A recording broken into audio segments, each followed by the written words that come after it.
오늘 본문은 시므온을 이렇게 소개하고 있습니다. 누가복음 2장 25절입니다. 함께 읽겠습니다. 예루살렘에 시므온이라 하는 사람이 있으니 이 사람은 의롭고 경건하여 이스라엘의 위로를 기다리는 자라. 성령이 그 위에 계시더라. 아멘. 성경은 시므온을 소개하면서 의롭고 경건한 사람이다라고 표현합니다. 의롭고 경건하다라는 표현은 사실 누가가 좋아했던 표현이었습니다. 하나님을 경외하는 사람, 하나님 앞에서 올바른 길을 가는 사람을 설명할 때 누가가 이 표현을 자주 썼습니다. 예수님의 무덤을 준비했던 아리마대 요셉에게도 이 표현을 사용했고, 또 경건한 로마 백부장 고넬료에게도 이 표현을 사용했습니다.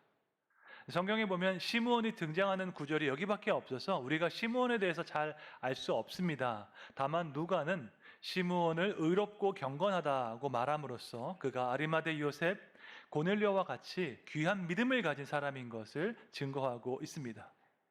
또한 시므온은 이스라엘의 위로를 기다리는 사람이었습니다. 위로를 기다린다는 말은 구원자를 기다린다는 뜻입니다. 여기에서 구원자는 하나님께서 약속하신 메시아입니다. 이사야 선지자는 메시아가 가져다 줄 그 위로에 대해서 이렇게 예언했습니다. 이사야 61장 2절 말씀 함께 읽겠습니다. 여호와의 은혜의 해와 우리 하나님의 보복의 날을 선포하여 모든 슬픈 자를 위로하되. 하나님께서 예비하신 약속하신 그 메시아가 오면 은혜의 해를 선포하고 보복의 날을 선포할 것이라는 말씀입니다. 메시아가 오셔서 우리를 억압하는 그 사탄을 멸할 것이기 때문에 모든 슬픈 자들이 위로를 얻을 것이다 라고 예언하고 있습니다. 그러므로 하나님의 위로를 기다린다는 것은 하나님께서 약속하신 메시아, 곧 구원자를 기다린다는 뜻입니다. 구원자를 기다린다는 것은 내 스스로 해결할 수 없는 문제가 많이 있다는 것을 인정하는 것이기도 합니다. 나에게는 문제를 해결할 수 있는 지혜도 없고 힘도 없기 때문에 주님께서 약속하신 구원자를 기다리는 것입니다. 여러분은 여러분의 인생에서의 문제를 얼마나 스스로 해결할 수 있으십니까? 내 힘으로 해결할 수 있는 문제는 과연 얼마나 될까요? 솔직히 말해서 내 힘으로 해결할 수 있는 문제는 간단한 것 몇 가지밖에 없습니다. 우리 인생의 수많은 문제는 내 능력을 넘어서는 것들이 많이 있습니다. 예를 들어서 우리 자녀의 진로 문제를 내 마음대로 할 수 없습니다. 우리 자녀가 몇 살 때 결혼할지 내 마음대로 할 수 없습니다. 인간관계도 내 마음대로 할 수 없고 건강 문제도 내 마음대로 할 수 없습니다. 우리가 고민하고 염려하는 수많은 문제는 우리의 능력을 넘어서는 문제입니다. 그러므로 우리에게는 구원자가 필요한 줄로 믿습니다. 우리 인생 가운데 찾아오셔서 상황을 주관하시고 우리에게 힘을 주실 구원자가 필요합니다. 문제를 해결할 수 있는 능력이 내 안에 있지 않기 때문입니다. 외부에서 나를 구원하고 나를 붙잡아 줄 구원자가 필요합니다. 이것을 인정하는 사람이 지혜로운 사람입니다.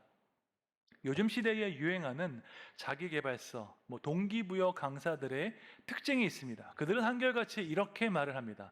당신의 마음을 따라가라, follow your heart라고 이야기합니다. 듣기에는 멋진 말이죠.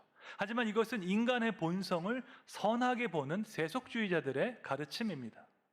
여러분의 마음에는 무엇이 있습니까? 여러분의 마음을 따라가면 무엇이 나올까요? 대부분의 사람들 마음 안에는 탐욕이 있습니다. 우리는 더 많은 돈을 원합니다. 더 큰 집을 원하고 더 좋은 차를 원합니다. 그러면 그 마음을 따라가면 어떻게 될까요? 그렇게 하면 성공하는 길일까요? 타락한 인간에게는 소망이 없습니다. 우리 앞에 산적한 문제를 우리의 힘으로 해결할 수 없습니다. 그래서 우리에게는 구원자가 필요한 줄로 믿습니다. 하나님의 위로를 가져다 줄 구원자, 잃어버릴 소망을 회복해 줄 구원자가 필요합니다. 시므온은 그 구원자를 기다리던 사람이었습니다. 두 번째로 오늘 본문은 시므온에 대해서 한 가지를 더 말하고 있습니다. 그것은 그가 성령과 동행하는 사람이었다라는 사실입니다. 누가복음 2장 25절에 보니까 성령이 그 위에 계시더라라고 말하고 있고, 그 다음 절에 보니까 성령의 지시를 받았다 말씀하고 있고요. 또 그 다음 절에 보면 성령의 감동으로 성전에 들어갔다고 말씀하고 있습니다. 이 짧은 구절에 시므온의 행동을 설명하는데 성령이 3번이나 등장합니다. 성령이 그 위에 계시고 성령의 지시를 받고 성령의 감동으로 행합니다. 시므온은 성령과 동행하는 사람이었다 하는 것을 강조한 것입니다. 여러분, 시므온은 구약 시대의 사람입니다. 아직 예수님께서 공생의 사역을 시작하지 않았기 때문에 구약 시대입니다. 구약 시대에는 성령께서 항상 임재하시기보다는 특정한 시기에 특정한 사람에게 임했습니다. 구약에 보면 여호와의 영, 하나님의 영이 특정한 사람에게 임했는데 그 순간 놀라운 능력이 나타나서 하나님의 뜻을 행하게 되었습니다. 대표적으로 사사기를 보면 하나님께서 이스라엘 사사를 통해서 일하실 때 여호와의 영이 강력하게 임하는 순간이 있습니다. 사사기 14장 19절에 보니까 여호와의 영이 삼손에게 갑자기 임하심에 삼손이 큰 힘을 가지고 여러 사람들을 쳐 죽일 수 있는 능력을 받았습니다. 그러니까 여호와의 영이 삼손에게 임하자 놀라운 일을 행할 수 있게 된 것이죠. 평소에는 할 수 없었던 일을 행하게 되었습니다. 하나님의 뜻을 이루기 위해서, 이스라엘 민족을 구원하기 위해서 성령께서 역사하신 것입니다. 이것이 바로 구약 시대에 성령께서 역사하시던 방법이었습니다. 그런데 시므온에게는 성령이 그 위에 계셨더라라고 말씀하고 있습니다. 특정한 시기에만 성령이 임한 것이 아니라 지속적으로 성령과 동행했다는 뜻입니다. 여러분, 어려운 일이 있을 때 기도하는 사람이 있고 평소에도 지속적으로 기도하는 사람이 있습니다. 그럼 이 둘 중에 누구의 신앙이 더 견고할까요? 사실 질문할 필요도 없는 내용이죠. 어려운 일이 있을 때 기도하는 것 좋은 일입니다. 하지만 그것보다 훨씬 더 귀한 일은 평소에도 지속적으로 기도하는 것입니다. 평소에 지속적으로 성령님과 동행하는 그 사람이 진정한 영성의 대가가 될 수 있기 때문입니다. 뇌과학자들은 멘탈 트레이닝과 피지컬 트레이닝이 거의 유사하다고 주장하고 있습니다. 우리가 이제 몸을 훈련하는 그 원리와 우리의 생각을 훈련하는 그 원리가 거의 같다는 것이죠. 우리가 헬스장에 가서 하루 동안 열심히 운동한다고 근육이 생기지는 않습니다. 오랜 기간 동안 꾸준히 인내하면서 운동을 해야지 근육이 생길 것입니다. 꼭 바디빌더 같은 근육이 생기지 않아도 꾸준히 운동하면 몸 전체가 건강해집니다. 반대로 전혀 운동하지 않고 폭음과 폭식을 하게 되면 몸이 망가집니다. 낮과 밤이 바뀌어서 무절제한 생활을 해도 몸이 망가질 것입니다.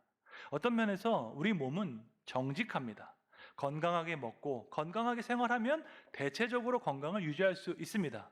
반대로 무절제하게 먹고 마시고 방탕하게 살면 건강을 잃어버릴 것입니다. 우리 생각을 훈련하는 과정도 이와 마찬가지입니다. 하루 동안 갑자기 열심히 공부한다고 해서 머리가 좋아지지 않습니다. 하지만 오랜 기간 동안 꾸준히 인내하고 훈련하면 우리의 정신과 생각이 건강해질 수 있습니다. 생각에 힘을 기르기 위해서 뇌과학자들이 주는 3가지 조언이 있습니다. 첫째로 매일 묵상과 기도를 하라는 것이고요. 둘째로 충동에 저항하는 훈련을 하라는 것이고, 셋째로 암기 훈련을 통해서 뇌에 적절한 자극을 주라는 것입니다. 그럼 어떻게 하면 이 3가지를 실천할 수 있을까요? 우리 교회에서 제공하는 교육과 훈련에 동참하시면 됩니다. 제자훈련, 사역훈련에 참여하시면 매일 큐티하고 매일 기도하게 됩니다. 또한 충동에 저항하는 훈련을 할 수 있습니다. 밤늦게까지 놀고 싶은 그 충동에 저항해서 일찍 자고 새벽 기도에 나오는 훈련을 할 수 있습니다. 뿐만 아니라 말씀 암송을 통해서 우리 뇌에 건강한 자극을 줄 수 있습니다. 여러분, 이 모든 것이 성령과 동행하기 위한 훈련입니다. 어려운 일이 있을 때만 하나님을 찾는 사람은 신앙이 잘 자라지 않습니다.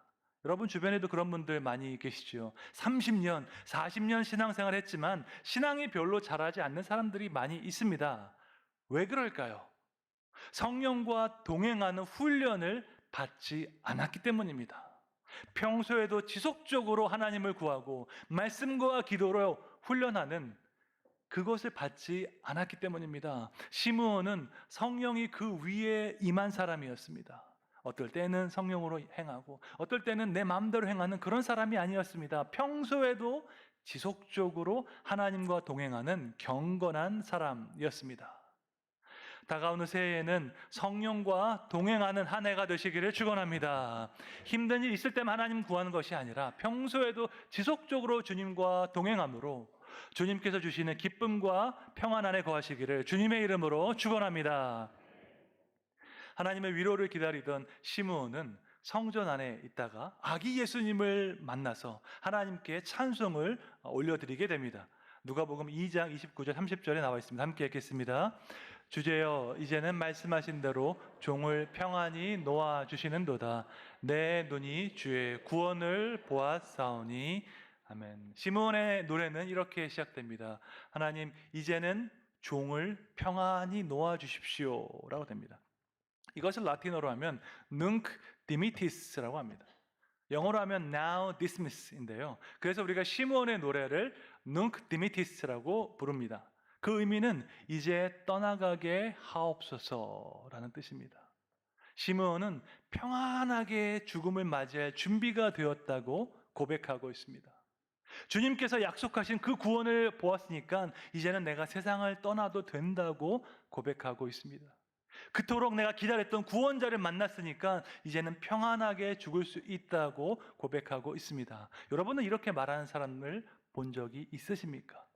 이 세상을 떠나면서 주님, 저는 정말로 평안하게 죽습니다. 행복하게 이 세상을 떠납니다 라고 말하는 사람을 보신 적이 있으십니까? 이렇게 죽음을 맞이하는 것 결코 쉬운 일이 아닙니다. 아무리 믿음이 좋아도 평안하게 행복하게 세상을 떠나는 것 쉽지 않습니다. 그러면 과연 평안한 죽음이라는 것이 가능할까요? 죽음이라는 단어와 평안이라는 단어가 함께 써도 되는 것일까요? 우리가 어떻게 인생을 살고 어떻게 인생을 마치면 우리가 평안하게 죽을 수 있을까요? 사실 누구에게나 죽음은 두려운 일입니다. 왜냐하면 어느 누구도 죽어본 적이 없기 때문입니다. 죽음 이후에 무엇이 일어날지 아무도 모르기 때문입니다. 그런데 역사를 살펴보면 대의를 위해서 기꺼이 자기 목숨을 바쳤던 사람들이 있었습니다. 나라와 민족을 위해서, 가족을 위해서 기쁨으로 자기 목숨을 바쳤던 사람들이 있었습니다. 그러면 그들은 평안히 죽었을까요? 아니면 두려워하면서 죽었을까요? 만약에 누군가 평안히 죽었다면 어떻게 그것이 가능했을까요? 인생의 목적을 성취했으면 평안히 죽을 수 있을 것입니다. 예를 들어서 일제시대 때 독립운동을 위해서 목숨을 바쳤던 사람들이 있었습니다. 그들은 죽음 그 자체를 두려워하지 않았습니다. 독립운동의 목적을 이룰 수만 있다면 죽음을 두려워하지 않았습니다. 하지만 그들이 두려워했던 것이 있습니다. 목적을 이루지 못한 채 죽는 것이었습니다. 그렇게 죽는 것은 헛된 죽음이기 때문이지요. 우리 역시 마찬가지입니다. 목적을 이루기 위해서 죽는 것은 두렵지 않을 수 있습니다. 가령 내 아이가 아픈데 내가 죽어서 내 아이가 살아날 수 있다면 그렇게 죽는 것은 두렵지 않습니다. 하지만 아무런 목적을 이루지 못하고 헛되게 죽는 것은 두렵습니다. 그러므로 평안히 죽는 것을 우리가 논하기 위해서 반드시 생각해야 할 것이 있습니다. 그것은 우리 인생의 목적입니다. 우리 인생의 궁극적인 목적을 이루었다면 우리는 평안히 죽을 수 있습니다. 하지만 그 목적을 이루지 못했다면 우리는 평안히 죽을 수 없을 것입니다. 그러므로 가장 중요한 질문은 이것입니다. 여러분의 인생의 목적은 무엇입니까? 여러분은 무엇을 위해서 살아가십니까? 만약에 세상 사람들에게 이 질문을 한다면 대부분 이렇게 대답할 것입니다. 잘 먹고 잘 사는 것이 목적이지 뭐 다른 게 있겠습니까? 라고 답할 것입니다. 물론 잘 먹고 잘 사는 것이 목적이 될 수 있습니다. 그런데 그 목적을 이루었다고 해서 행복해 하는 사람은 거의 없을 것입니다. 평생 호의호식하고 온갖 좋은 것 다 누리고 죽으면서 주님, 저는 평안하게 죽습니다 라고 말하는 사람 없을 것입니다. 오히려 잘 먹고 잘 사는 사람일수록 죽는 것은 안타깝고 두려운 일일 것입니다. 이것이 무엇을 말해줍니까? 잘 먹고 잘 사는 것은 우리 인생의 목적이 될 수 없다는 것입니다. 충분히 잘 먹고 충분히 잘 살았다고 만족하면서 이 세상을 떠나는 사람이 없기 때문입니다. 우리는 그것보다 훨씬 더 큰 목적을 원하고 있습니다. 내 인생보다 더 큰 목적, 내 모든 것을 들여도 아깝지 않은 영원한 목적을 갈망하고 있습니다. 그래서 미국의 릭 워렌 목사님은 이렇게 이야기했습니다. 우리가 지금 이곳에서 사는 것이 존재의 끝이 아니고 그 후에 영원이라는 것이 있으며 지금의 삶이 영생을 위한 준비 과정이라는 것을 깨닫는다면 우리는 지금과는 다르게 살기 시작할 것이다. 영혼의 빛 가운데 살면 우리의 가치관이 변한다라고 이야기했습니다. 이 땅에서 잘 먹고 잘 사는 것이 인생의 목적이 될 수 없다는 것이죠. 내가 원하는 소원 다 이룬다고 하는 것이 인생의 목적이 될 수 없다는 것입니다. 평생 그렇게 살다가 죽음 앞에 서게 되면 우리가 평안하게 세상을 떠날 수 없습니다. 시므온은 하나님께서 약속하신 그 구원을 보기를 원했습니다. 일평생 성령과 동행하며 살았던 그는 하나님께서 보내시는 그 구원자를 만나기 원했습니다. 그리고 성령의 감동으로 성전에 들어가서 아기 예수님을 만났습니다. 사실 예수님은 아기였기 때문에 세상을 위해서 아직 아무 일도 하지 않으셨습니다. 천국 복음을 전하지도 않으셨습니다. 그런데 그 아기 예수님을 보는 순간 시므온은 성령의 감동으로 깨닫게 되었습니다. 바로 이분이 세상을 구원하실 구원자이심을 깨닫게 되었습니다. 감사와 감격으로 가슴 벅찬 시므온이 그 아기 예수님을 안고 이렇게 고백하고 있습니다. 이제 종을 평안히 보내주십시오라고 고백하고 있습니다.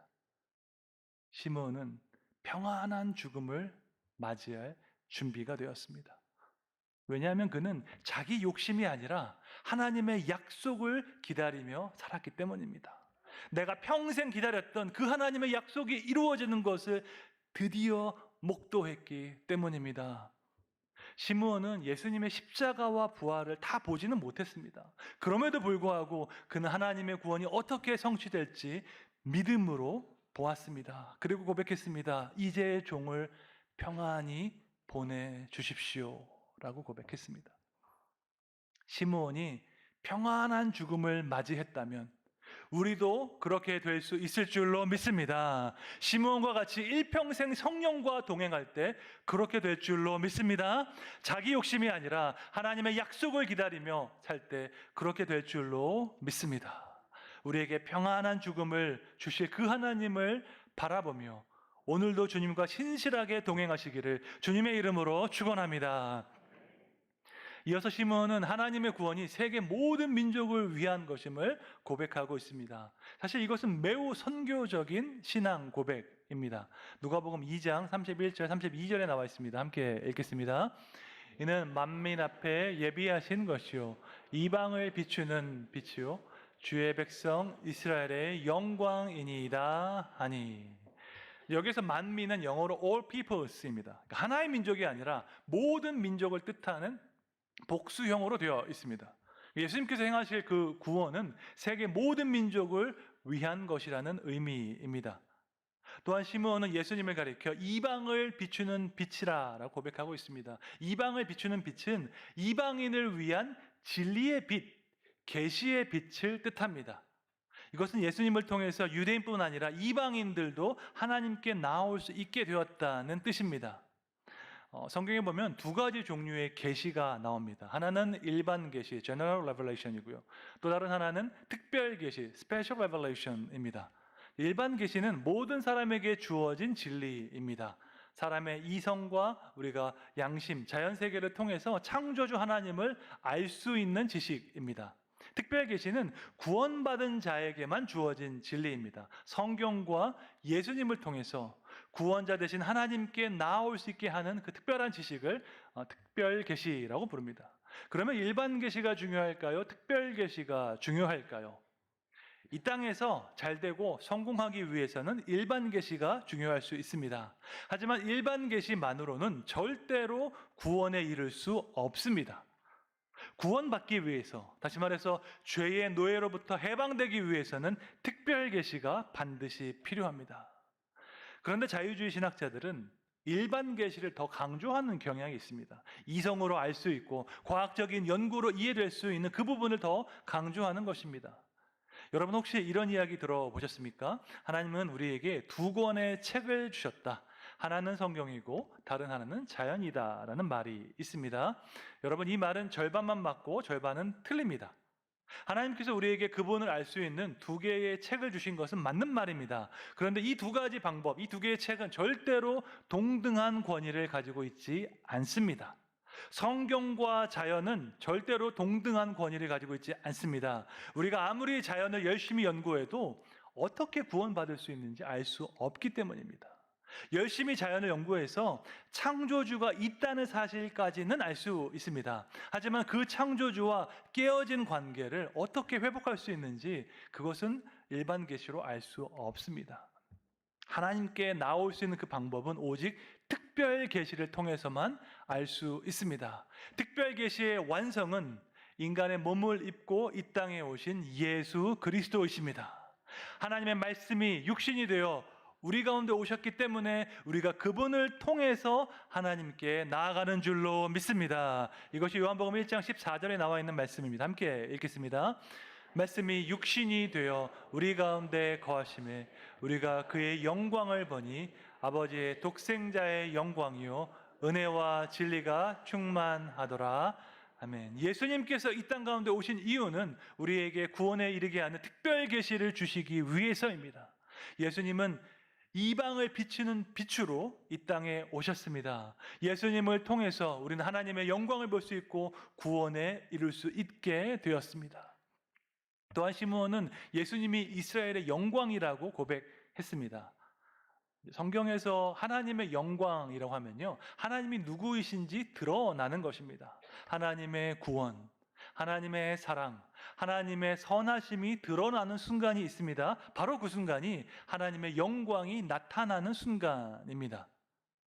하나님께서 이스라엘에게 주신 사명이 있습니다. 그것은 하나님께서 어떤 분이신지 이 세상 가운데 드러내는 것입니다. 하나님의 영광이 이스라엘 위에 나타날 때 세계 모든 민족이 하나님의 구원과 하나님의 사랑을 알게 될 것입니다. 그런 의미에서 예수님께서 완성하신 구원은 이스라엘에게는 큰 영광이 되는 것입니다. 이사야 60장 1절부터 3절에 그 예언의 말씀이 나와 있습니다. 함께 읽겠습니다. 일어나라 빛을 발하라 이는 내 빛이 이르렀고 여호와의 영광이 내 위에 임하였음이니라.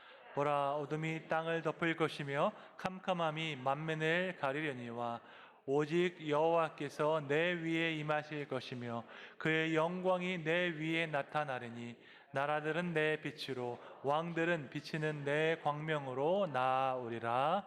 아멘. 여호와의 영광이 이스라엘 위에 임하는 이유가 있습니다. 그것은 어둠 가운데 있는 사람들에게 하나님의 구원의 빛을 비추어서 세계 모든 민족이 하나님께로 나아오게 하기 위한 목적입니다. 어둠 가운데 빛이 나타나서 사람들을 하나님께로 인도한 사건이 성경에 나옵니다. 어디에 나올까요? 동방박사 이야기에 나옵니다. 동방박사는 저 바벨론 지역에 살고 있던 이방인들이었습니다. 그들은 율법의 기준으로 부정한 사람들이었고 성전 안으로 들어올 수 없는 사람들이었습니다. 그런데 그들은 어둠 가운데 빛나는 별을 따라서 아기 예수님께로 나올 수 있었습니다. 이와 같이 우리도 사람들을 주님께로 인도하는 하늘의 별이 되어야 할 줄로 믿습니다.